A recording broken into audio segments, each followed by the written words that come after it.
વડોદરાના municipal commissioner Dilip રાણાએ વર્ષ 2025-26નું 6200 કરોડનું ડ્રાફ્ટ બજેટ સ્ટેન્ડિંગ કમિટીમાં મંજૂરીની અપેક્ષાએ રજૂ કર્યું હતું. વડોદરા મહાનગરપાલિકાનું વર્ષ 2024-25નું રિવાઇઝ બજેટમાં રૂપિયા 455 કરોડનો વધારો કરી રૂપિયા 6013.61 કરોડનું અને 2025-26નું રૂપિયા 6256.56 કરોડનું ડ્રાફ્ટ બજેટ આજે મ્યુનિસિપલ કમિશનર દિલીપ રાણાએ સ્ટેન્ડિંગ સમિતિમાં મંજૂરીની અપેક્ષાએ રજૂ કર્યું હતું.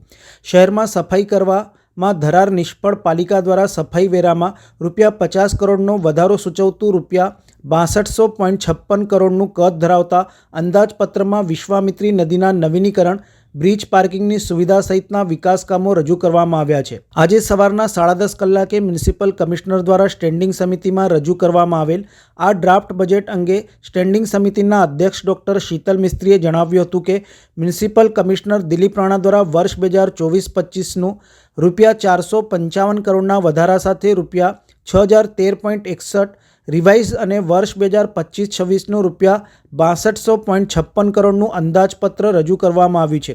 કરદર સૂચવતા આ અંદાજપત્ર અંગે સ્ટેન્ડિંગ સમિતિ દ્વારા ચર્ચા કરવામાં આવશે અને તે બાદ મંજૂર કરવામાં આવશે. આ અંદાજપત્રમાં સફાઈ વેરામાં મ્યુનિસિપલ કમિશનર દ્વારા 100% વધારો સૂચવવામાં આવ્યો છે.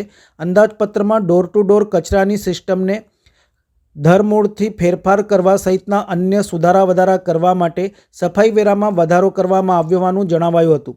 સ્ટેન્ડિંગ સમિતિના અધ્યક્ષ ડૉક્ટર શીતલ મિસ્ત્રીએ વધુએ જણાવ્યું હતું કે આ અંદાજપત્ર અંગે સ્ટેન્ડિંગ સમિતિમાં ચર્ચા થયા બાદ મંજૂર કરવામાં આવ્યા બાદ સમગ્ર સભાની મંજૂરી માટે રજૂ કરવામાં આવશે.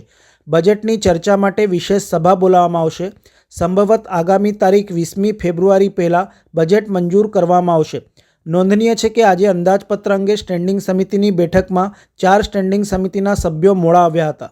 ઉલ્લેખનીય છે કે ગત વર્ષના અંદાજપત્રમાં રૂપિયા 1700 કરોડના વિકાસના કામો રજૂ કરાયા હતા, જેમાંથી અંદાજે 700 કરોડના કામો અધૂરા રહ્યા છે. જ્યારે કેટલાક કામો તો માત્ર કાગળ પર ઘોડા દોડાવ્યા સમાન જ છે અને તે કામો શરૂ થઈ શક્યા જ નથી. ત્યારે આ વર્ષે ફરી એકવાર 1800 કરોડથી વધુ રકમના વિકાસના કામો મૂકવામાં આવ્યા છે, જેમાં ખાસ કરીને પ્રાથમિક સુવિધાને લગતા કામોનો સમાવેશ થાય છે. વડોદરા સંસ્કારી નગરી, મહારાજા સયાજીરાવ ગાયકવાડની નગરી, જેમાં આજે માન્ય કમિશનર દ્વારા 24-25નું રિવાઇઝ બજેટ કે જે 5558 કરોડનું હતું એ રિવાઇઝ કરી અને 6013.61 કરોડ કરવામાં આવ્યું છે અને આવનારા વર્ષ 2025-26નું ડ્રાફ્ટ બજેટ 6256.56 કરોડનું રજૂ કરવામાં આવ્યું છે. બજેટ ખૂબ સમતોલ છે. તમામ ડિપાર્ટમેન્ટ, તમામ વોર્ડ, તમામ ઝોન, તમામ જાતિ, તમામ વર્ગ, ખાસ કરીને યુવાનો, મહિલાઓ, સિનિયર સિટીઝન અને ઇન્ફ્રાસ્ટ્રક્ચર, સ્વચ્છતા, વિશ્વામિત્રી નદીના પૂર નિવારણાત્મક પગલાં, કેચ ધ રેન થીમ આધારિત જે બોરવેલ કરવાના છે અને ડીપ રિચાર્જ વેલ બનાવવાના છે. એ સિવાય વડોદરા શહેરના બ્યુટિફિકેશન માટે અને સ્વચ્છતા અને સુંદરતા વધે એ દિશામાં એક સમતોલ બજેટ રજૂ કરવામાં આવ્યું છે. આ બજેટમાં જે ઉડીને આંખે વળગે એવા કામો છે એમાં ખાસ કરીને એવું કહી શકાય કે અત્યારે લગભગ 611 કરોડના કામ પૂર્ણ થઈ ચૂક્યા છે. પ્રગતિ હેઠળ લગભગ 2310 કરોડના કામો અત્યારે પ્રગતિ હેઠળ ચાલી રહ્યા છે. 1618 કરોડના કામો જે આયોજન હેઠળ છે અને નવીન વર્ષમાં લગભગ 1767 કરોડના કામો લીધા છે. આમ ટોટલ જે પૂર્ણ થયા છે, જે પ્રગતિ હેઠળ છે, જે આયોજન હેઠળ છે અને નવીન છે, એમ કુલ 6306 કરોડના વિકાસના કામો થવામાં આવનાર છે. આમાંથી જે નવીન કામો છે એમાંથી માનો આપણે 75% પણ એચિવમેન્ટ કરીએ તો જે કેપિટલ ખર્ચ થવાનો છે એ લગભગ 1500થી 1800 કરોડનો ખર્ચો થવાની શક્યતાઓ છે. ગત વર્ષે અમે લોકો એ જે 1200 કરોડનો ખર્ચો કર્યો છે એ 1500 કરોડ સુધીનો ખર્ચ કરવાની દિશામાં આગળ વધી રહ્યા છે. છેલ્લા 10 વર્ષનું જે એવરેજ છે એ 650 કરોડ રૂપિયાનું હતું. એના બદલે કહી શકાય કે કામની ગતિમાં બેવડો વધારો થયો છે, એટલે સ્પીડ અને સ્કેલમાં વધારો થયો છે.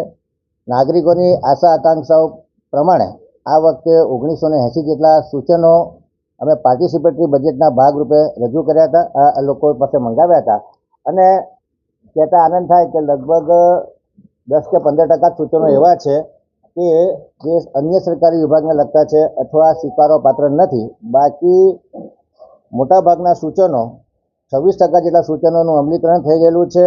14% સૂચનો બજેટમાં સમાવેશ કરેલા છે અને 32% સૂચનો સ્થાયીના સભ્યો અને જે બજેટની ચર્ચા દરમિયાન કરવાપાત્ર લાગશે તો એને ઇન્ક્લુડ કરવામાં આવશે.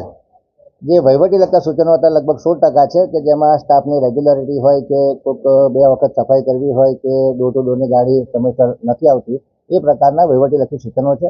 તમામ સૂચનોનો વર્ગીકરણ કરવામાં આવ્યું છે. તમામ સૂચનોનો ડિટેલ અભ્યાસ કરી અને નાગરિકો બરાબર પણ તેની પર અમે ચર્ચા કરીને યોગ્ય નિર્ણય લઈશું. અમારી જીઆઈ સિસ્ટમ છે એનાથી માનો કે દર વર્ષે 1 કે 2 ઝોનની આકારણી થતી હોય તો આ વખતે અમારો પ્રયત્ન રહેશે કે જે બાકી વેરાની વસૂલાત છે એને ઝડપથી કરવામાં આવે અને જીઆઈ પદ્ધતિ દ્વારા જે અમારા રેવન્યુ ક્લાર્ક છે એ લોકોને ટ્રેનિંગ આપી અને દર વર્ષે 4 ઝોનની આકારણી થાય, જેથી કરીને જે દર 2-3 વર્ષે રિવાઇઝ આકારણી થતી હતી એના બદલે દર વર્ષે આકારણી થાય તો દર વર્ષે લગભગ 60 થી 70 કરોડની આવક વધે એ દિશામાં કોર્પોરેશન કામ કરે.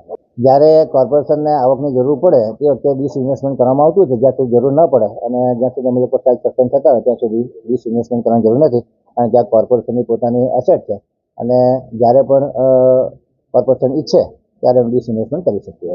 ઓવરઓલ બજેટ પ્રજાલક્ષી છે. ચૂંટણીલક્ષી બજેટ એ ચૂંટણી તો આવતી રહે છે અને ચૂંટણીમાં પણ જીતવાનું હોય છે શાસક પક્ષોએ, એટલે આ બજેટ પ્રજાલક્ષી છે. સર્વાંગી વિકાસ થાય, વડોદરા શહેર સાચા અર્થમાં ગ્રીન વડોદરા બને, સ્માર્ટ વડોદરા બને, રેઝિલિયન્ટ વડોદરા બને અને સસ્ટેનેબલ વડોદરા બને અને તમામ લોકોની આશા આકાંક્ષાઓ પૂરી થાય એ પ્રમાણેનું બજેટ છે.